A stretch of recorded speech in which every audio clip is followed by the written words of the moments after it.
करोड़, 10 करोड़, 100 करोड़, कोई मुझे नहीं खरीद सकता। राजपाल यादव का क्रिटिक्स को करारा जवाब अब वायरल हो रहा है। दरअसल पैसों की परेशानी हो सकती है, कानूनी मुश्किलें आ सकती है, लेकिन क्या इससे किसी कलाकार की पूरी पहचान और दर्शकों की मेहनत खत्म हो जाती है?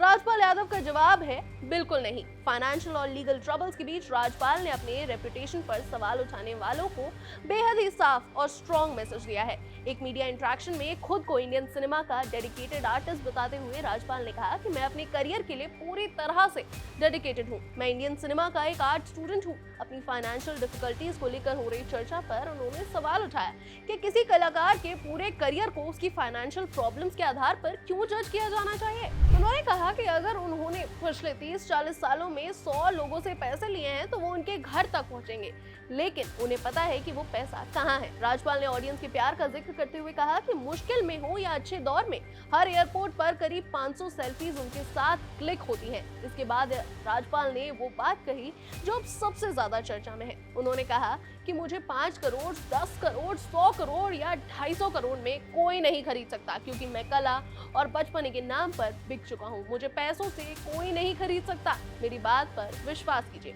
यानी कि राजपाल के लिए उनकी आर्टिस्टिक इंटीग्रिटी की कोई कीमत नहीं है। उन्होंने खुद को फिल्मों में थिएटर का पुजारी बताते हुए कहा कि उनके अंदर अभी भी बहुत कुछ देने की क्षमता है। उन्होंने कहा कि वो आने वाले समय में ऐसा काम जरूर करेंगे जिससे लोग देख सके कि राजपाल यादव ने साल 2002 से लेकर साल 2026 तक क्या क्या किया। उन्होंने कहा कि वो खुद को अपनी परेशानियों से हारा हुआ बिल्कुल नहीं मानते। राजपाल यादव ने इसी पर साफ कहा कि मैं पहले दिन से कह रहा हूं कि मैं कभी नहीं हारा, न फिल्में बनाकर, न घर बनाकर और ना ही अपना करियर बनाकर। राजपाल का ये बयान ऐसे समय पर आया है जब वो और उनकी पत्नी Radha Yadav multiple cheque dishonour case में लीगल ट्रबल्स झेल रहे हैं। ये मामला मुरली प्रोजेक्ट्स प्राइवेट लिमिटेड के साथ फाइनेंशियल डिस्प्यूट से जुड़े थे। दिल्ली हाई कोर्ट ने मामले में उनकी कन्विक्शंस और सेंटेंसेस को अपहोल्ड कर दिया था। कोर्ट के निर्देश के बाद राजपाल को जेल अथॉरिटीज के सामने सरेंडर भी करना पड़ा था। वहीं कुछ समय जेल में भी रहे थे और कंप्लेनेंट को रकम का एक हिस्सा रीपे करने के बाद उन्हें रिलीज किया गया था। लेकिन इन कंट्रोवर्सीज के बावजूद राजपाल ने काम से दूरी नहीं बनाई। वो एंटरटेनमेंट इंडस्ट्री में लगातार एक्टिव हैं और हाल ही में वेलकम टू द जंगल में अक्षय कुमार और सुनील शेट्टी के साथ नजर आए थे। इसके अलावा वो अक्षय कुमार की भूत बंगला का भी हिस्सा रहे हैं।